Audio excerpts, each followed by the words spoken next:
नमस्कार दोस्तों, आज के हम इस वीडियो में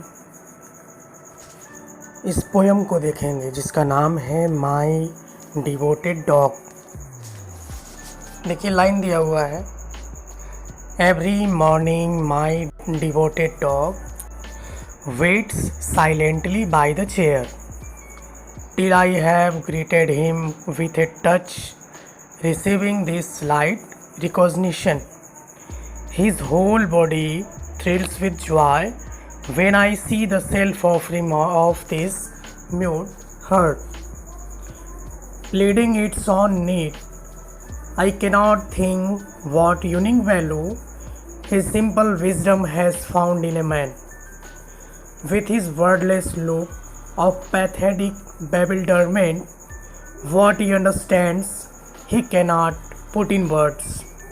But to me, he reveals the full significance of man in the scheme of creation. तो इसका हम लोग हिंदी देखेंगे। दोस्तों देखिए, पहली जो लाइन है हमारी, इसमें लिखा है every morning my devoted dog waits silently by the chair. इसका इन लाइन का यहाँ पे ये मतलब है, कुत्ता अपने मालिक के प्रति अपने को समर्पित करके हर सुबह कुर्सी के बगल में चुपचाप बैठकर इंतज़ार करता है। दोस्तों यहाँ पे डिवोटेड मतलब हो गया हमारा समर्पित कर देना, समर्पण कर देना। यानी यहाँ पे जो कुत्ता है अपने मालिक के प्रति अपने आप को समर्पित किया हुआ है। ठीक है। वेट्स मतलब होता है इंतज़ार करता है, साइलेंटली मतलब चुपचाप। ठीक है दोस्तों, तो इसका ये मतलब है। आगे देखेंगे हम लोग अगली line, till I have greeted him with a touch receiving this light recognition his whole body thrills with joy. आइए इन लाइन का मतलब देखते हैं। देखिए दिया है टिल आई हैव ग्रीटेड। देखिए यहाँ पे ग्रीट मतलब क्या होता है? अभिवादन करना। ठीक है। स्लाइट मतलब हल्का, रिकॉग्निशन मतलब होता है पहचान, थ्रिल्स मतलब होता है पुलकित होना या रोमांचित होना, और जॉय मतलब तो आप जानते ही हैं। इस लाइन का क्या मतलब होगा? जब तक कि मैं उसे एक बार छू ना लूं, जब मैं उसे छू करके उसका अभिवादन करता हूं, तब उसका पूरा शरीर इस हल्की जान पहचान से खुशी के मारे रोमांचित या पुलकित हो जाता है। ठीक है। चलिए अगली लाइन देखते हैं हम लोग। When I see the self offering of this mute heart, pleading its own need, I cannot think what unique value his simple wisdom has found in man. दोस्तों देखिए, इसमें आगे कहता है कि जब मैं उसके मौन हृदय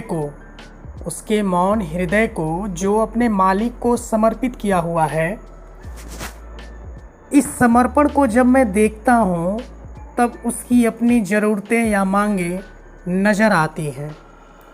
दोस्तों यहाँ पे ऑफरिंग मतलब होता है किसी को चढ़ावा देना या अपने आप को किसी के लिए बिछा देना। म्यूट मतलब होता है मौन, हार्ट मतलब हृदय। प्लीडिंग मतलब होता है मांगना। प्लीडिंग मतलब क्या होता है? मांगना या ज़रूरत जिसको बोल प्लीडिंग मतलब होता है मांगना। नीड मतलब होती है ज़रूरतें।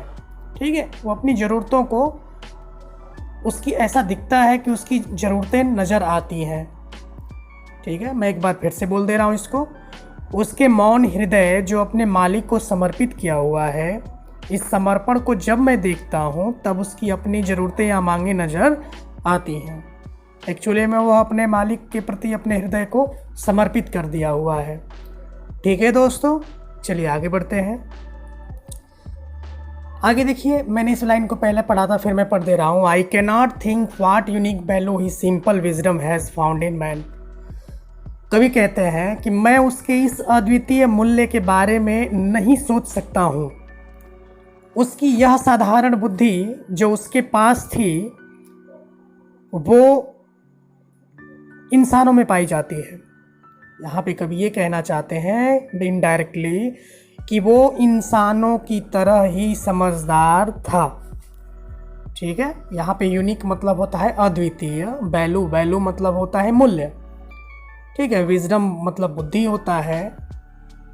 तो इसका ये मतलब है। चलिए आगे देखते हैं।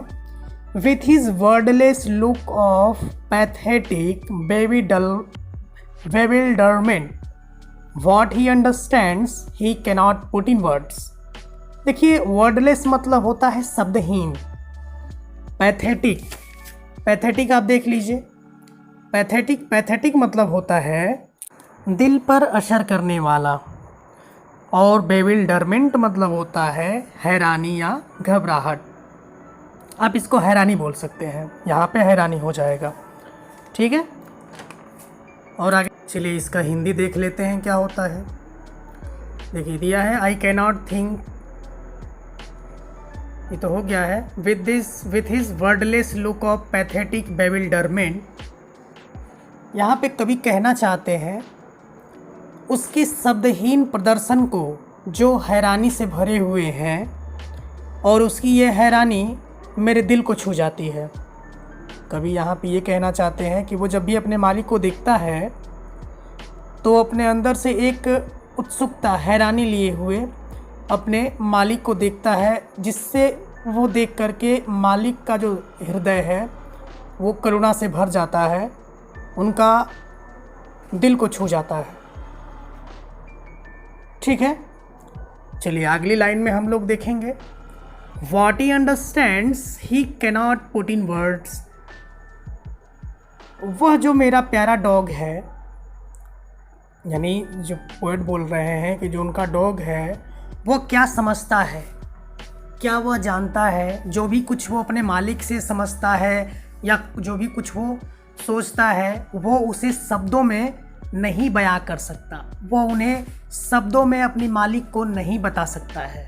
ही cannot put in words but to me he reveals the full significance of a man in the scheme of creation. ये लास्ट लाइन हमारी लास्ट की 2 लाइनें हैं। देखिए, रिवील्स मतलब होता है पता चलना, यानी पता चलता है।